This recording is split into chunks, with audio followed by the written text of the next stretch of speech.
brands. Let's talk about brands of cars. Mhm. So one thing that I have noticed in the auction industry is because of the sheer volume of cars, you get really good glimpses into which cars are just well built Mhm. and which cars are not well built. So I want to do a little thing.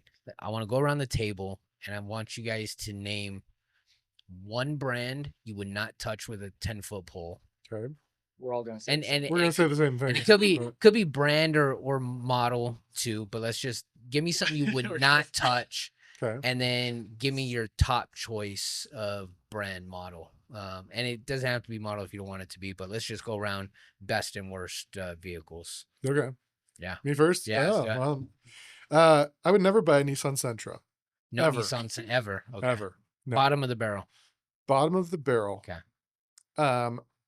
I really like Lexus GS 300s. You'd never see them at the auction because everyone keeps them. Gotcha. And I would assume, is there any on the Nissan Sentra? Is there any date ranges that suck, or just stay away from Nissan Sentra in They're- general? They're all 2011 to 2016. or Every junk. Nissan They're with a off. CVT. I would go as far all of them that came with the CVT from 2011 to 2016 is you're gonna buy a CVT and it's like $5,000-$6,000. It's Gotcha. gonna go if it Gotcha. hasn't already. Most of them have already been covered under warranty. They have an extended warranty because it was such a big problem, but most of them already use that. Gotcha. So you're gonna get stuck with. I would never Never. ever. Gotcha. You're gonna get stuck with a big bill one day. So Nissan Sentra in general, but definitely 11 to 16. All Yes. some And you're just gonna keep throwing money into it. Yeah. everything. Always. It's never Everything. gonna stop. You know, because I actually like Nissan Frontiers. I always thought they made a pretty good truck. So those don't But, have. I don't think they have the CVT, and those are rear wheel drive. So they're a little bit different than the little. It's more of like I think the economic pickup or the sedans and stuff like that. Gotcha. The Versas, Sentras, and Gotcha. All right, how about you? Worst. I would say yeah, those. And then No, of he said course- Nissan. All right. Sentra. Well, I Yeah, got so- a bunch of them. That's There's a I know lot. a lot. I mean, and it's. I mean, I can't really think of all of them right now, but just the one that screams at me is a PT Cruiser. I just, oh, it's just- Junk. I would never. I mean, they're always going to be under $1,000. So it's a good. If you're in a pinch, it'll get you there, but you're not going to have AC, and it's going to make some funny noises. And I owned one for about 2 weeks, and it was a piece of shit. unfortunately, my neighbor has one, so I've been working on it a lot, just to help him out. But I try to tell him like, hey, Yeah. there's better options out Gotcha. there. But yeah, Top choice? there's a lot. Top choice. Probably, I love so many cars, so I'm biased to a lot of things. Let's hear it. I mean, just my generic answer is just Hondas and Toyotas. That's my boring generic answer to anybody that's like, what should I buy? Honda or Toyota, and be boring. Interesting. Good. How about you?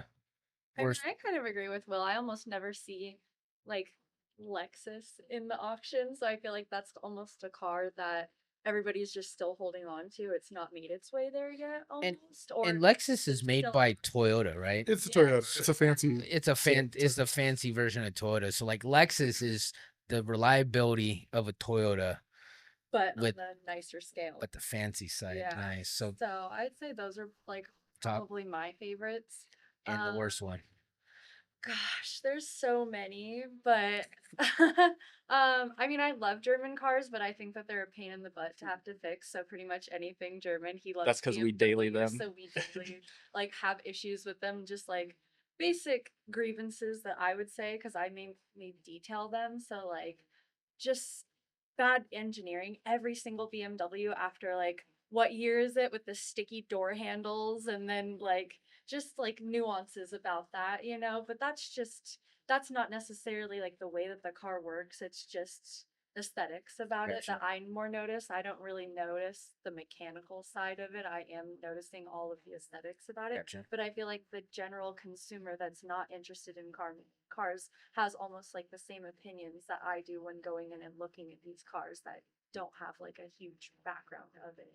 So That's a great point because that's another perspective. I mean, I'm a car guy. So just going for somebody else that just might go for looks, so they just want a styling ride that's decently I want it to reliable. look nice on Yeah. the inside. The outside it can have dents and scrapes and things, but I like the inside to be nice. I like it to smell good because it's so hard to get a car to smell good once it smells really, really bad.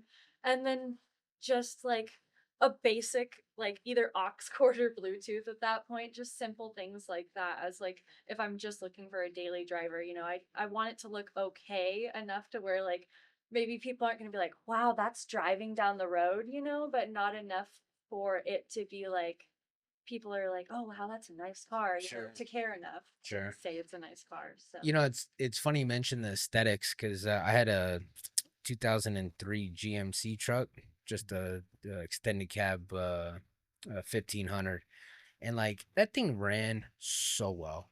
Engine, Allison transmission, like everything about that truck was great, but everything that they put onto the truck was a piece of shit. Yeah. Like everything fell apart, man. The freaking door or the light thing at the top, the door panels, like it was all like snapped together on the inside, and I just got so frustrated because like nothing aesthetically was staying on the truck. Like it was just falling apart. I'll tell you my top and bottom. My bottom probably 100% would be like Range Rovers, Land Rovers. I mean, God, I love the style. I mean, I literally love the look. Like if I had one SUV that I would pick from a looks perspective, it'd be that vehicle. So I've looked at a bunch at the auctions, and every time I go and I start it up and I go to drive it or I go to just pop the hood, God, it's like fucking musical chairs. The thing makes more noise than like I have not found a decent one. My brother bought a brand new one. One of the smaller SUVs. Discovery. Yeah, the Discovery. He bought a brand spanking new one, had it 6 months, and he gave it back. He's like, nope, this thing's already been in the shop 3 times. So to me, they're just rolling junk.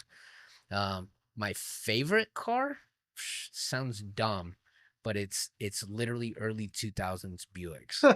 I knew you were gonna say that. Yeah, I've owned like 3 That's of a them, good one. dude. Like, Is that like with the 3800 series? yes. Dude, that engine is bulletproof. Man, you could pick them up for like anywhere between $1,000 and $2,500. They're all old. Most of them are owned by old people, so there's like barely 100,000 miles 25 years later. So you can buy them cheap, and they run forever. Like you literally can't beat them up. They'll go 200,000 miles plus. All the parts are cheap. To me, that's like always been my go-to broke person car. That's a It's good- just the early 2000s Buick. Can't destroy them. So.